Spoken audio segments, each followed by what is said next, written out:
Bienvenidos a este audiolibro de Neuroeducación de Francisco Mora. Comencemos. Capítulo 6. Programando alegría, emoción. La emoción es esa energía codificada en la actividad de ciertos circuitos del cerebro que nos mantiene vivos.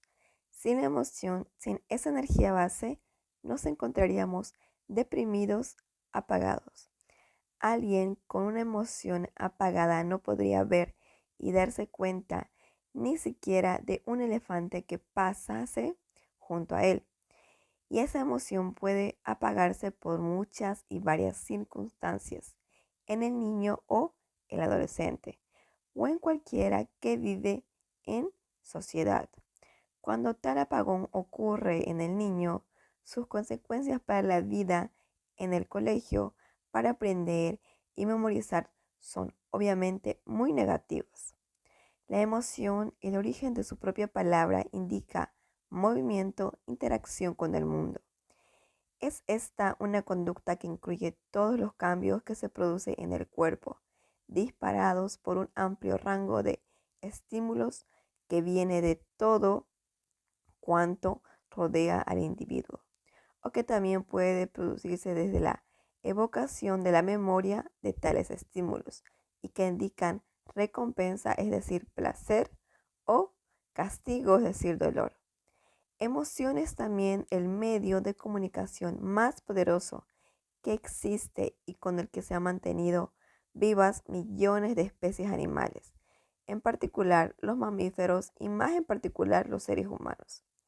El cerebro límbico o emocional y el tronco del encéfalo, y en ellas principalmente la corteza prefrontal orbitaria, amígdala, hipocampo, hipotálamo y la sustancia reticular activadora ascendente, son las dos grandes áreas cerebrales que albergan principalmente los circuitos neuronales que codifican para la emoción. Son circuitos que mientras estamos despiertos se encuentran siempre activos, en alerta y nos ayudan a distinguir estímulos importantes para nuestra supervivencia. La emoción enciende y mantiene la curiosidad y la atención y con ello el interés por el descubrimiento de todo lo que es nuevo, desde un alimento o un enemigo a cualquier aprendizaje en el aula. Las emociones, en definitiva, son la base más importante sobre la que se sustentan todos los procesos de aprendizaje y memoria. Y de hecho, y hoy en neurociencia se conoce bien, las emociones sirven entre todas muchas funciones y de forma destacada para almacenar y evocar memorias de una manera más efectiva. Y es que nadie se le escapa que todo acontecimiento nuevo asociado a un episodio emocional, bien sea de placer o de dolor, permite una mayor y mejor almacenamiento y evocación de lo sucedido. También la información emocional es básica para la elaboración de cualquier función mental y el buen funcionamiento de las relaciones sociales. Es más, las ideas, que son los átomos del pensamiento que se elaboran en los circuitos neuronales de las áreas de asociación de la corteza cerebral, ya lo hacen impregnadas del significado, bien sea placentero o doloroso, o de la amplia paleta de colores emocionales que constituyen el mundo humano. Por tanto, la emoción es también un ingrediente básico del proceso cognitivo y del razonamiento. Hoy comenzamos a saber que el binomio emoción-cognición, es decir, procesos mentales, es un binomio indisoluble, y ello se debe al diseño del cerebro y a cómo funciona.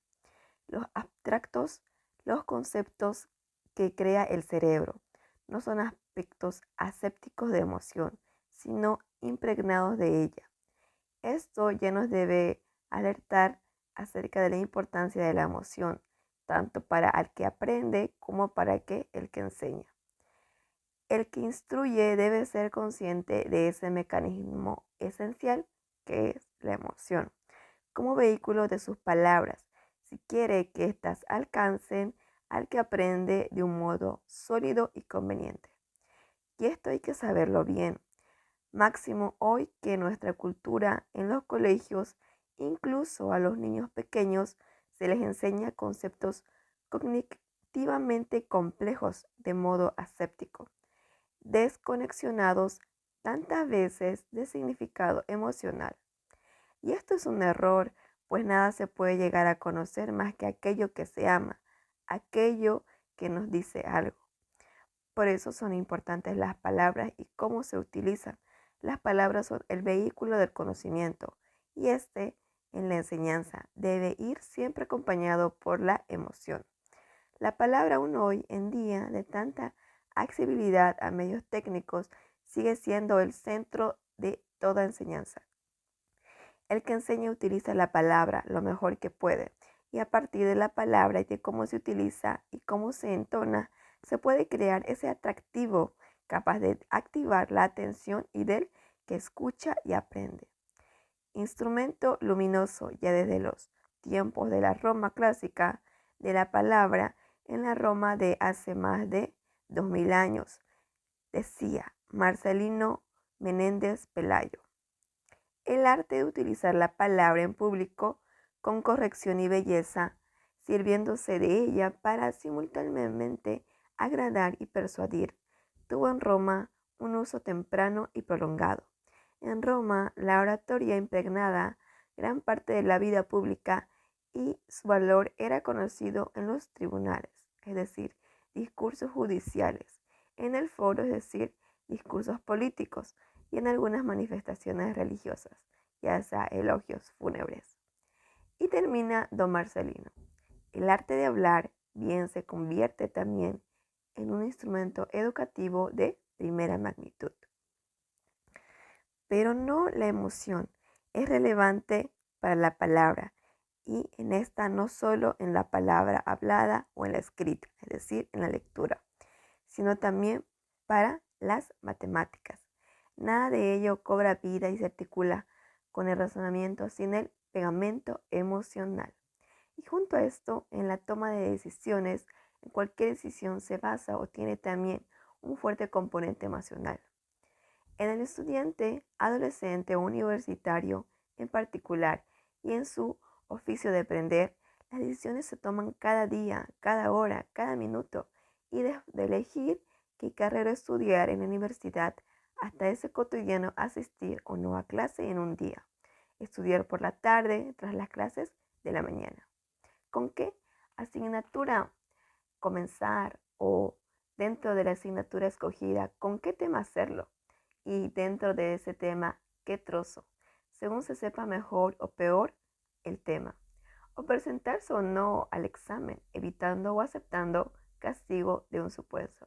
Y así un largo etcétera, donde miles de pequeñas decisiones se basan en las emociones, es decir, en lo que más nos gusta versus en lo que menos, en el placer versus displacer. Y a todo lo que antecede hay que poner un añadido importante.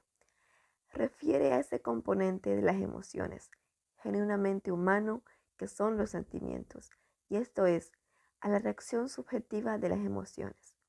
Las emociones son mecanismos inconscientes. Los sentimientos son, por el contrario, la experiencia consciente de una determinada emoción. Y hasta donde alcanzamos a saber, solo el ser humano experimenta sentimientos. Los sentimientos son el proceso que nos lleva a conocer las emociones a través del miedo, placer o frustración y encontrar esos sentimientos de bienestar ante muchas y diferentes situaciones personales. Es decir, ya sea en el trabajo bien hecho o las hechas por otros, es decir, el aplauso de un maestro a un buen estudiante. Y a otros muchos sentimientos, como aquellos que con el aplauso refuerzan el esfuerzo de estudiante por conocer y mostrar esos nuevos conocimientos a los demás. Todo ello es una poderosa influencia en el mundo, no solo del que aprende, sino también del que enseña. Hoy se habla mucho de un apagón emocional que ocurre a muchos niños en algún momento de su periodo escolar y que se ha relacionado con el hecho de vivir en una sociedad estresada, cuyas consecuencias alcanzan a la intimidad de la familia y las relaciones familiares. El estrés genera un estado de acciones y reacciones personales de tensión constante. Cuando esos procesos se ponen en marcha de un modo lento, constante e indeciso, el niño le oprime una sensación de agobio mental inconsciente repetido a lo largo de los días, los meses y quizá los años. Lo cierto es que una vez entronizado este estilo de vida, se instrumenta una respuesta orgánica patológica permanente. Y esto, producido por una miríada de factores, se vive a muchas familias y percute en el niño, al que puede afectar en estructuras de su cerebro como el hipocampo, y por tanto, como señalamos en capítulos anteriores, en su proceso de aprendizaje y memoria.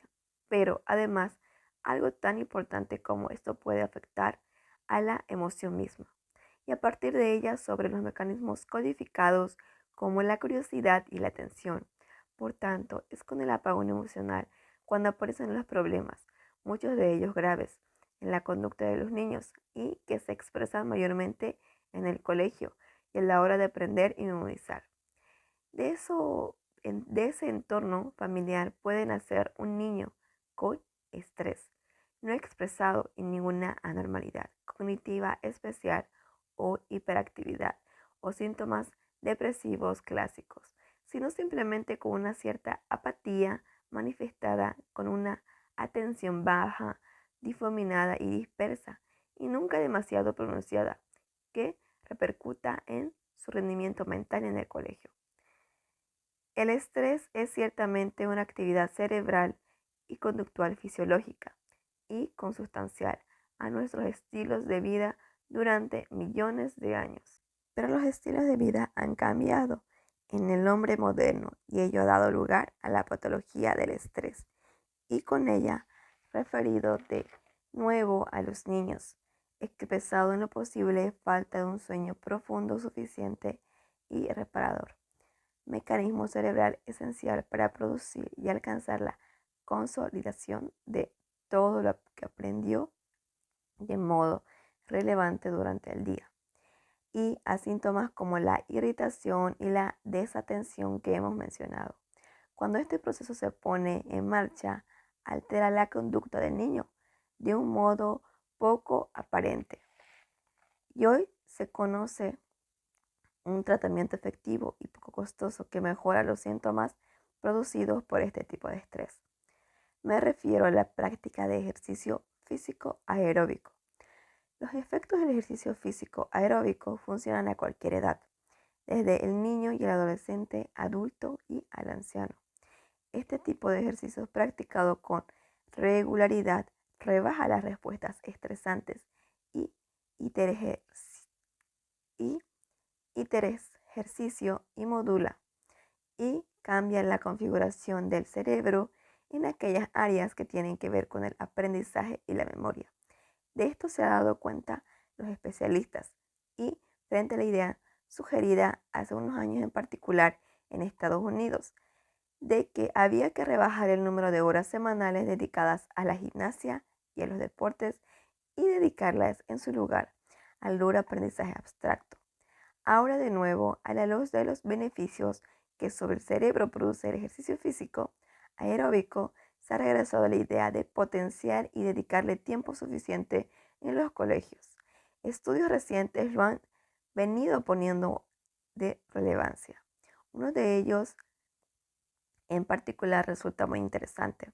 Fue un estudio realizado en Suecia, en el que se comprobó que jóvenes en el rango de edades aprendido entre los 15 a los 19 años, aquellos que practicaron ejercicio físico continuo y alcanzaron altas puntuaciones en esta materia también fueron los que obtuvieron una más alta puntuación en los tests que consideraron elementos como inteligencia global y verbal, que es generar comprensión verbal y pensamiento lógico matemático.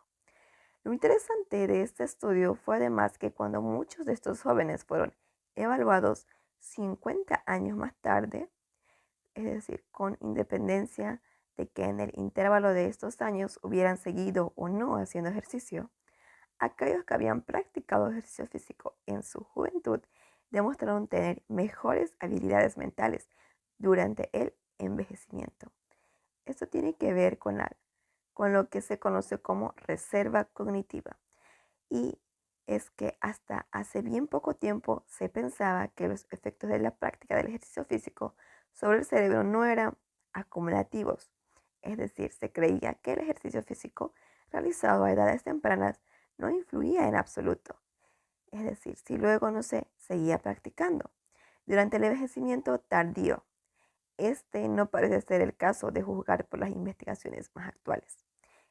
En definitiva, todo aquello conducente a la adquisición de conocimiento, como la curiosidad, la atención, la memoria o la toma de decisiones, requiere de esa energía que hemos hallado y llamado emoción. Detectar fallos o un apagón emocional puede convertirse en una tarea central en el futuro neuroeducador. Gracias por escuchar. No olvides seguir para el próximo capítulo de Neuroeducación de Francisco Mora.